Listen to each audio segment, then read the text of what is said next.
ta'amuhu mata'an lakum lisayyaratu.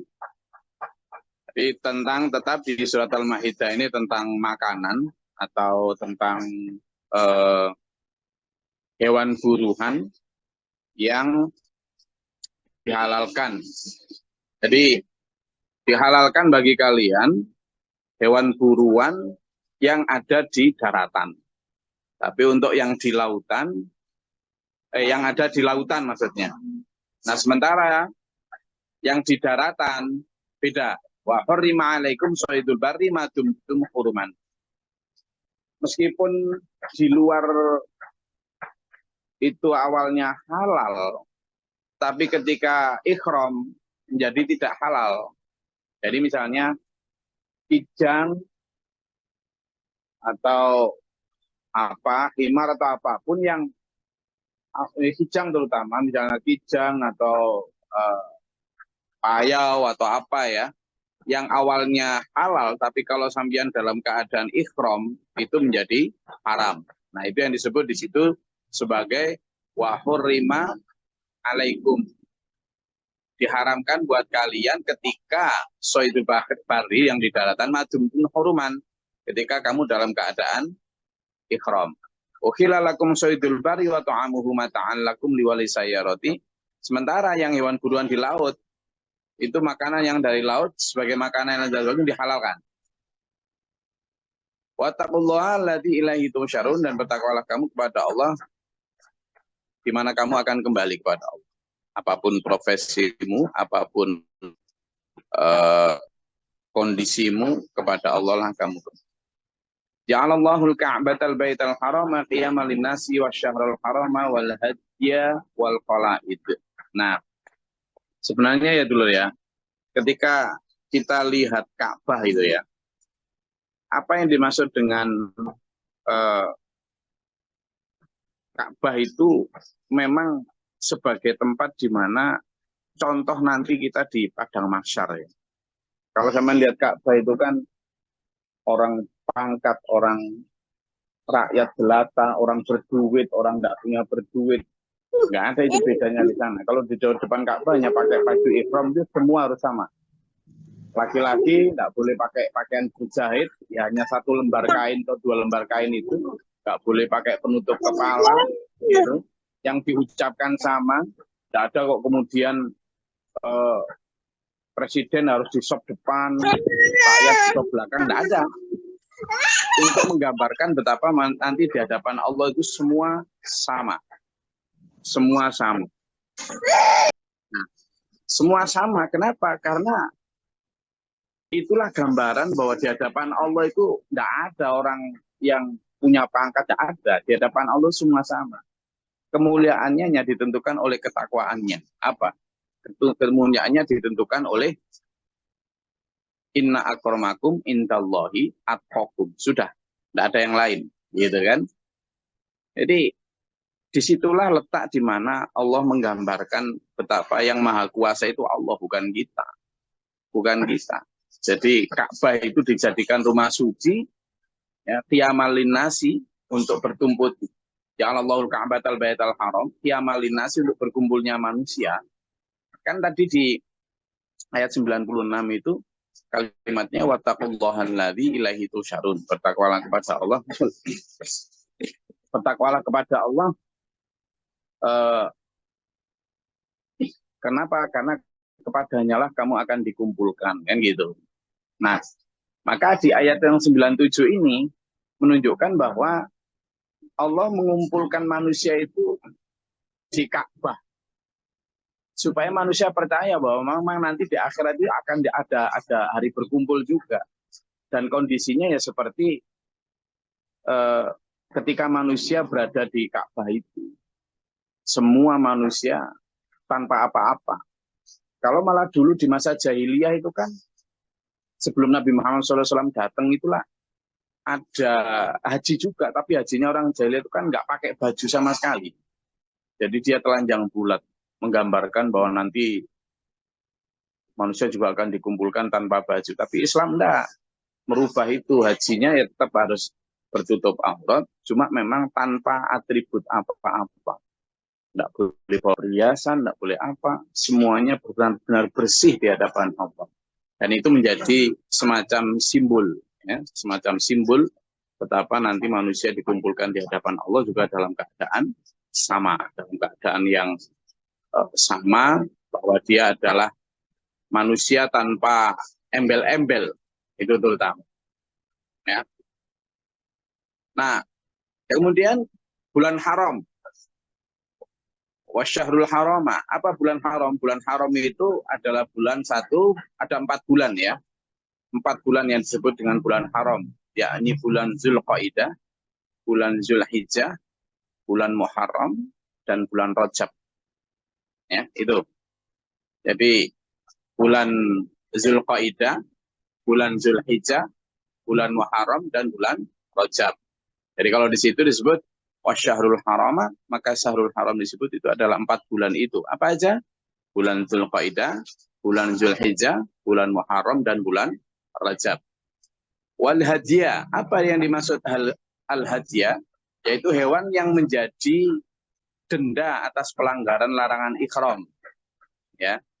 Jadi ketika misalnya pada saat ihram itu kan seseorang dilarang berkumpul suami istri, dilarang untuk jidal, dilarang macam-macam itu kan.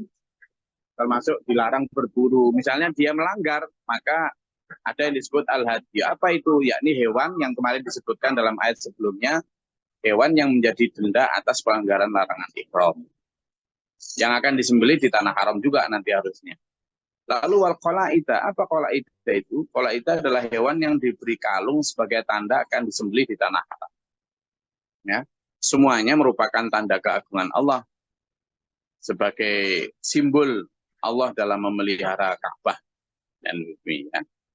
Nah, di situ jelas bahwa manusia nanti di akhirat juga sama akan harus mengorbankan apa yang dia punya untuk pelanggaran yang dia lakukan. Misalnya, nanti di akhirat itulah, misalnya dia punya pahala 100, tapi dia punya dosa 75. Maka pahalanya ya tersisa 25. Karena yang 75 itu kan untuk mengganti pahala yang hilang karena dosa itu. Apalagi naudzubillah dzalik kalau pahalanya ternyata lebih sedikit daripada dosanya. Nah, maka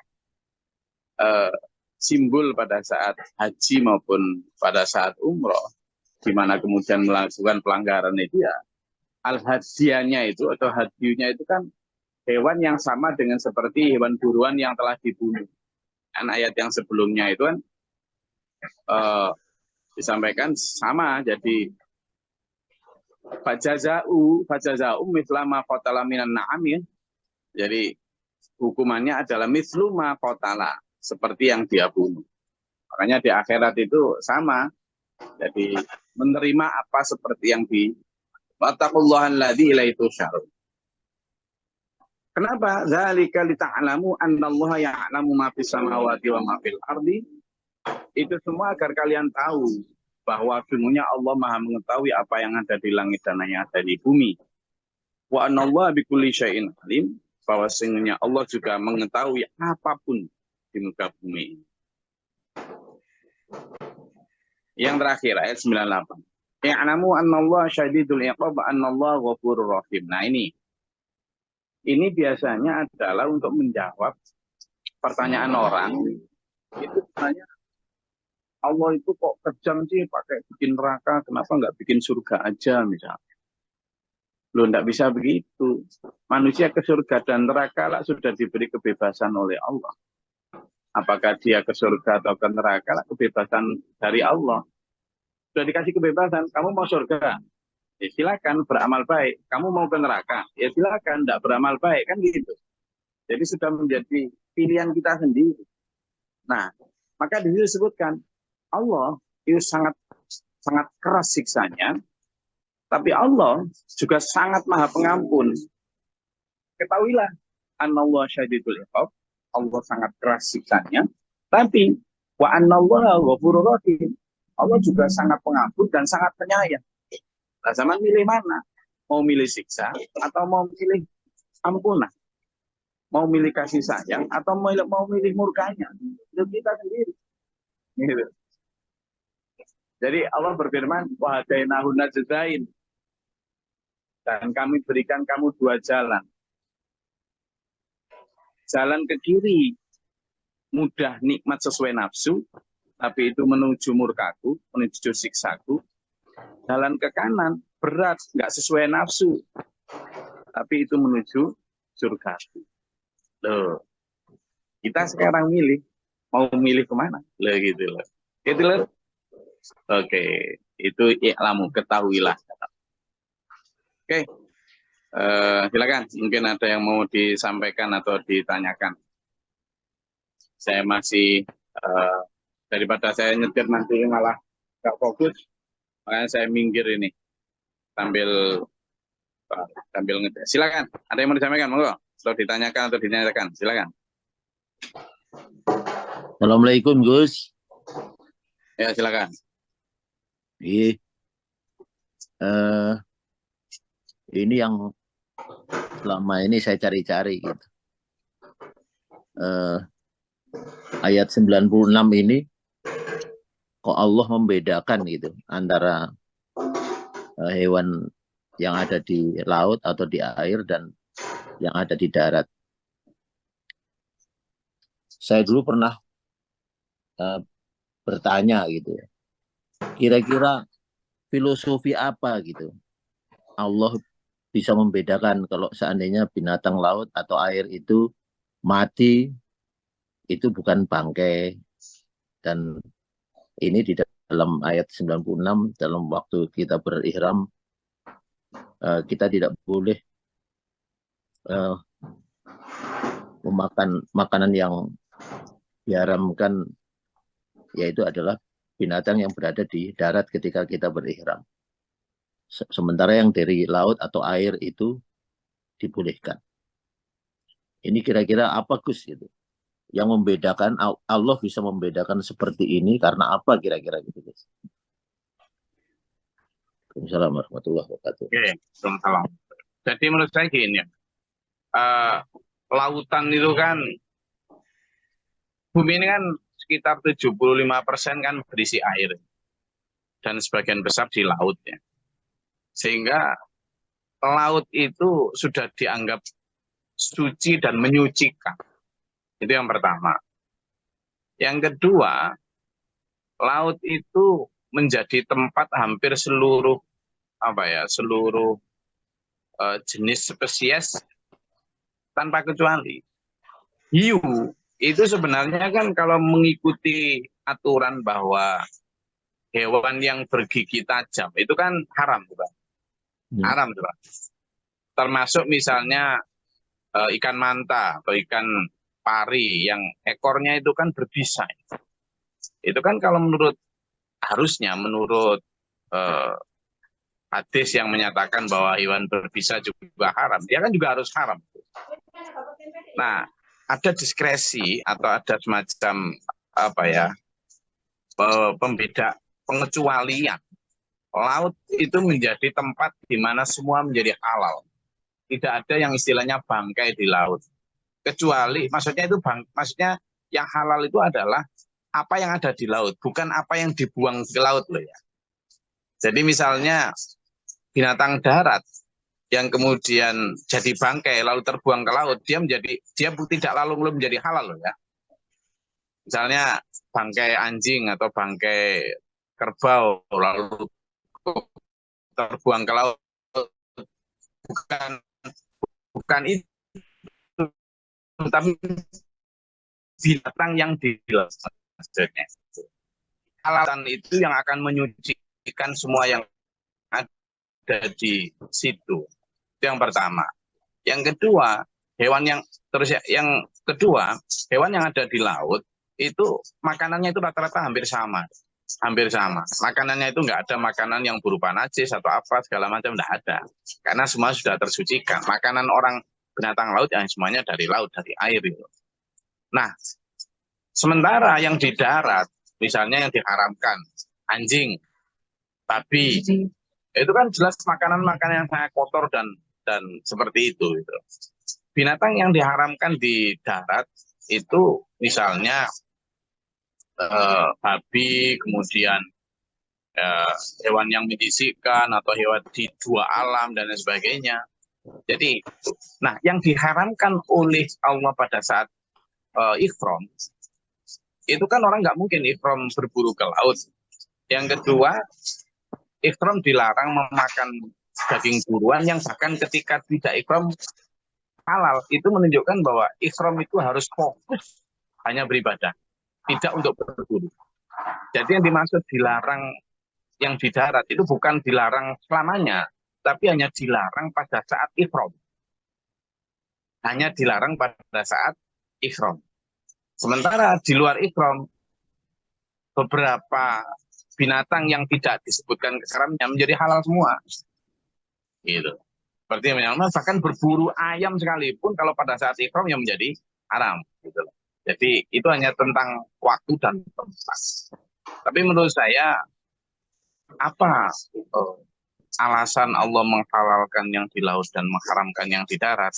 Yang di darat sebenarnya yang diharamkan juga nggak banyak itu. Tapi yang alasannya kenapa itu diharamkan jelas itu tadi banyak mafsadah, banyak mudorotnya, babi karena banyak penyakitnya, anjing jelas karena rabiesnya dan seterusnya.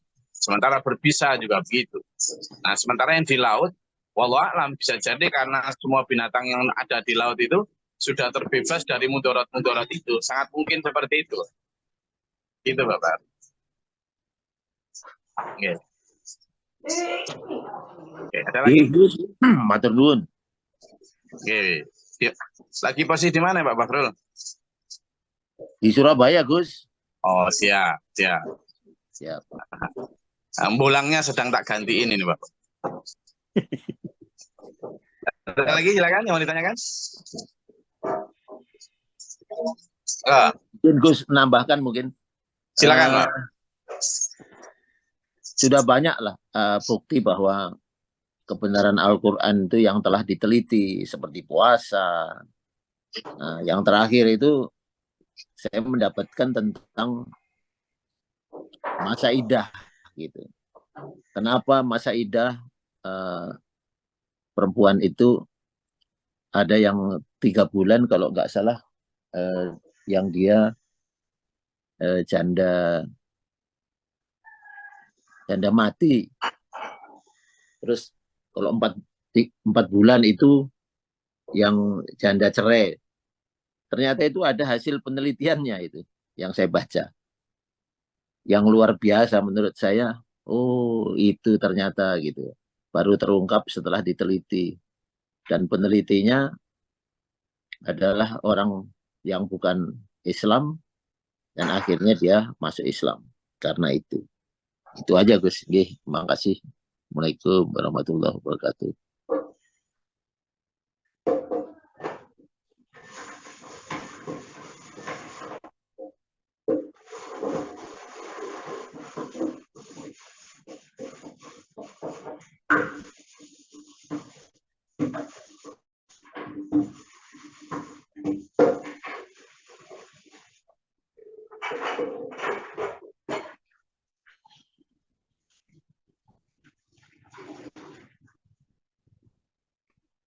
Monggo silakan. Ada lagi yang mau sampaikan?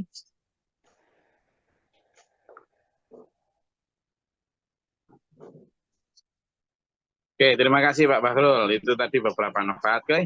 Kalau tidak ada, saya rasa cukup kajian kita pada pagi hari ini. Intinya adalah kita mau milih jalan ke kiri atau jalan ke kanan, itu Allah mempersilahkan. Tapi kita harus tahu, anakmu, kata Allah, ketahuilah. Artinya apa? Kamu harus tahu konsekuensinya. Kamu ngikuti jalan kiri yang sesuai nafsu, yang enak-enak, gampang-gampang, tapi itu nanti menuju murkaku, kata Allah. Kamu milih jalan kanan, nggak sesuai nafsu, kadang disuruh sholat, suruh tahajud, suruh puasa, nggak sesuai nafsu kan? Suruh sedekah, tapi itu menuju ridhoku, menuju surgaku. Pilihan ada di kita mau milih yang mana. Seenak-enaknya kita memilih nuruti nafsu, paling 70-80 tahun, toh. Tapi nanti tidak enak selamanya. Setidak enak-enaknya kita nuruti Allah, memang nggak sesuai nafsu. Tapi nggak enaknya paling ya 80 tahun, toh, umur manusia. Tapi nanti enak selamanya di akhirat. Saran saya, ya yuk milih Allah. Contoh kita milih Allah juga masih boleh makan. Kita milih Allah juga masih boleh bersuami, beristri, dan seterusnya. Hanya memang harus mengikuti standarnya Allah dan Rasul. Saya rasa itu kajian kita pada pagi hari ini, semoga bermanfaat.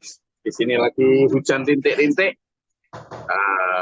Saya barusan nyebrang dari Lampung, sekarang lagi ada di daerah mau masuk tol Serang, dan mau lanjut ke SPMA Bekasi. Kita mau ke SPMA Bekasi, setelah itu langsung ke Mabes, insya Allah nanti pagi. Oke. Yuk, semua sehat selalu, jaga kesehatan, minum air putih yang banyak, istirahat yang cukup, dan juga siapkan bekal kita untuk dunia dan akhirat. Semoga Allah merahmati kita menuju dalam siratal mustaqim, jaga kita dari tangan dajjal, menyelamatkan kita dunia akhirat kita. Di dunia wal akhirah. Amin. Allahumma shalli wa sallim ala sayyidina Muhammad. Allahumma shalli wa sallim muslimat al-ahya'i wa astagfirullahaladzim. اللهم اهدنا فيمن هديت وعافنا فيمن عافيت وعافنا فيمن توليت وبارك لنا فيما اعطيت وقنا شر ما قضيت فانك تقضي ولا يقضى عليك وان لا يذل من واليت من اتيت تبارك ربنا وتعالى الحمد لله ما قضيت استغفرك واتوب اليك والسلام عليكم.